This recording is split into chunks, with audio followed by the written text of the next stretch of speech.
It is Reese here, and thank you for returning for another video, another analysis piece. In this I want to share with you another academic presentation I did.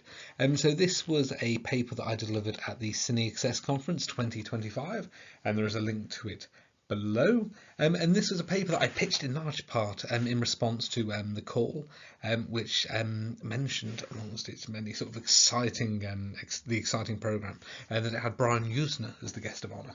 And so I pitched a paper about two underrated films, I think, in the sort of the slasher canon. The films that may not perhaps be on sort of everyone's list of sort of slasher things, but films that I think are doing something really interesting. So this was the paper I delivered. Now, horror is no stranger to the trope of a mad doctor character who uses his medical knowledge for evil, although it's rare that the character's area of practice in that circumstance is dentistry.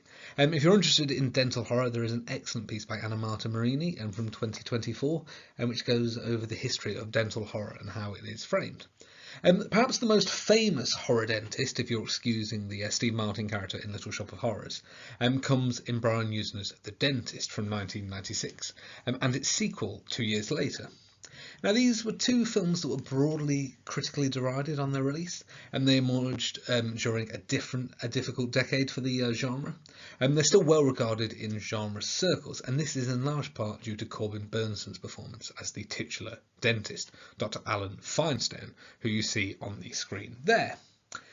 So there have been some excellent pieces that have read the two dentist films through the somewhat more obvious lens, I say, of dental horror. But what I focused on in this paper was analysing the character of Feinstein and the way he articulates masculinity. And so what I argued is that Feinstein's frustrations, the brutal way he addresses decay in terms of both the oral and what he considers societal decay, serve as a stark barometer of the time.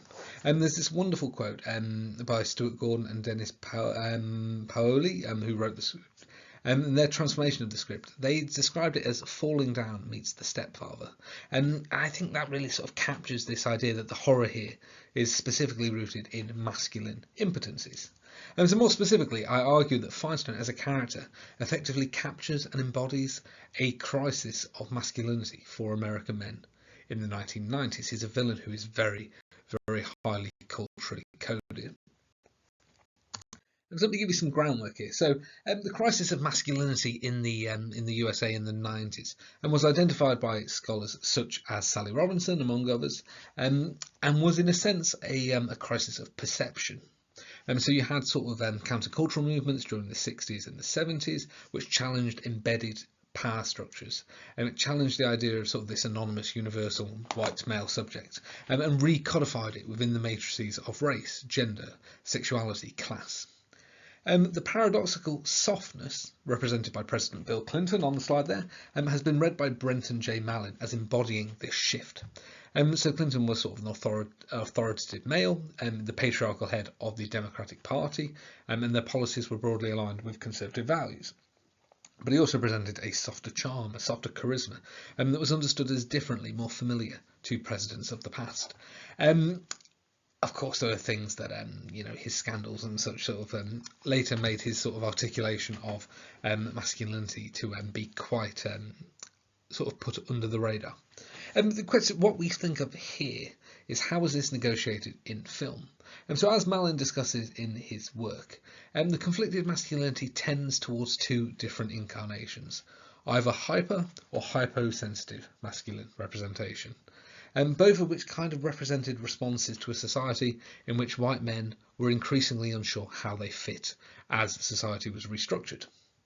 The tendency is so the latter tendency, the hyposensitive masculinity, is kind of described by Joy Van Fuqua as the feeling man, embodied by stars like Tom Hanks. So men who are charming, sentimental, to some degree effeminate and non-threatening.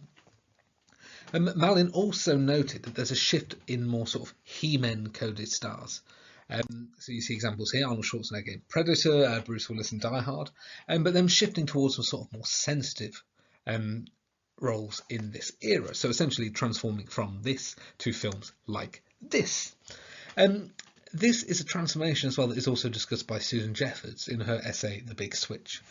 She tentatively welcomed the general principle of changing men, although she noticed that acquiring gentleness effectively buttresses the sort of existing societal dominance that men had previously sort of maintained. Now, so this is one thing. On the other end of the scale is a more exaggerated, more traditional version of masculine identity, one that insists on rigid gender roles, physical dominance. It has some heroic examples. This is largely in action cinema, but it is really at this point primarily associated with villainous characters.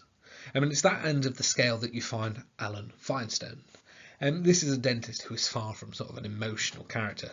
At one point he describes pain as, quote, an abstract emotion that must be disregarded as a distraction. So you get the sense this is not a guy who is very much a feeling guy. I think that's fair to say. Now, as the cultural critics of the time observed, the crisis of masculinity was specifically a crisis of white masculinity. And it's here that I start not with the dentist, but with this. This is an image of Newsweek from March 1993. It features Michael Douglas as Defense from Falling Down, with a cover story by David Gates, which I quote here: "White male paranoia. Are they the new victims or just bad sports?"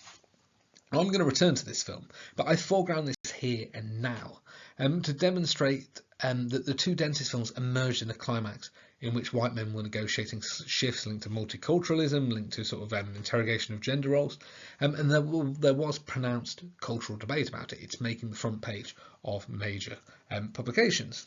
And it's noteworthy that throughout the first film, Feinstein is obsessed with cleanliness that manifests as extreme whiteness. The very first shots of the film, which you see in the top right there, take place in a coded utopic white space. His dental attire makes him a white man in a costume that is fully white, and this is in the physical presence of Corbin Bernsen as well. So the uber whiteness is then tainted in the dentist's mind by the presence of uncleanliness. Elsewhere, what you have is Matt the Poor Guy, who's one of the characters in the first dentist film. He's connected in the frame with things like pool sludge. You see here that dirty hands in these pictures. They leave residue on his wife's Brooke's skin, and this is the moment that is sort of the first instance of Feinstein breaking with reality. Later, dirtiness manifests within one of Feinstein's hallucinations as a stain on his crotch. This is the picture in the bottom right. He's been grabbed there by a delirious patient, but to my mind there's sort of obvious suggestions that the stain symbolises his failure to be sexually appealing to Brooke. This is a frustration that he then aims to tackle through an assault in the dentist chair, sort of imagining the patient to be Brooke.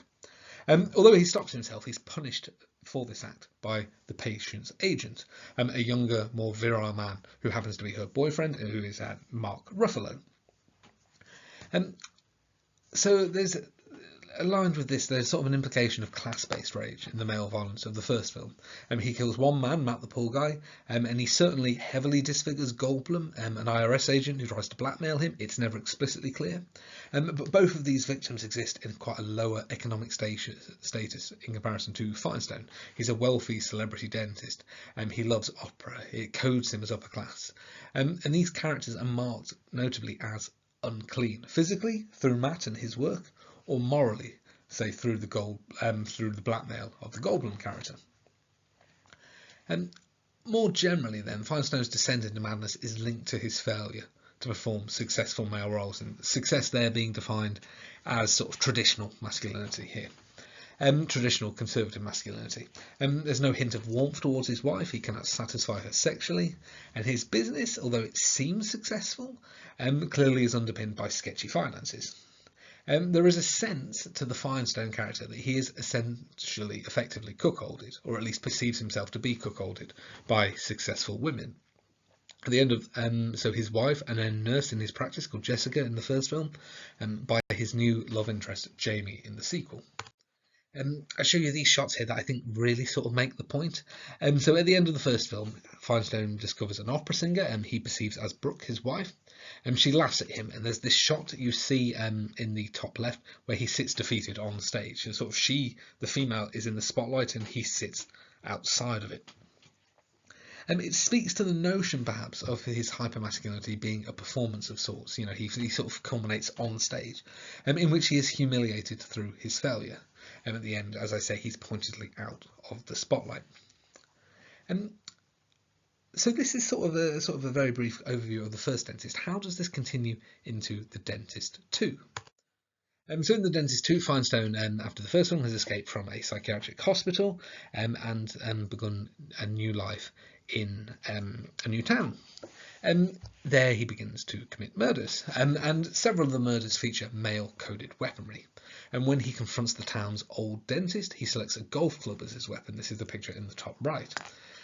Elsewhere, he employs a local handyman called Robbie. This person is an admirer of his new love interest, Jamie, and he's also a working-class man, to help finish his new office in the dental practice. And he's forced to kill him when he discovers a patient that Firestone is torturing. The dentist uses the handyman's own hammer to commit murder, the picture in the bottom right, a tool again diegetically connected to a particular form of lower-class working masculinity. So he's effectively reappropriating male props to sort of try and reconstitute, to sort of reconsolidate his own male identity. But in contrast to a figure like Robbie, who in the film is presented as softer, Firestone's overly masculine tendencies prove detrimental to himself, to the community. So thinking of male anxieties may perhaps lend itself to particular genres. So what I find particularly interesting, although the two Dentist films align with the slasher mode, and there are some great interviews with Yuzna about the desire not just to make what he calls, quote, a body count picture, it also really mobilises conventions of the noir genre, and this is a genre that has sort of historically been connected with questions of male anxiety and gender anxiety. So in their piece on the two Dentist films, Paul A.J. Lewis and Peter True briefly touch on this noir component, and they cite, quote, the hard-boiled narration from Firestone's perspective, the focus on the dissolution of the mind alongside the fragmentation or outright destruction of the self, the overwhelming anxiety surrounding sex and intimacy, end quote. So for them, this is another lens that folds into the film's interest in manipulating, destroying bodies, as Firestone does, essentially through providing another means, another way of understanding sex in these films as an abject force. Now, I don't disagree with this at all, but I would go further.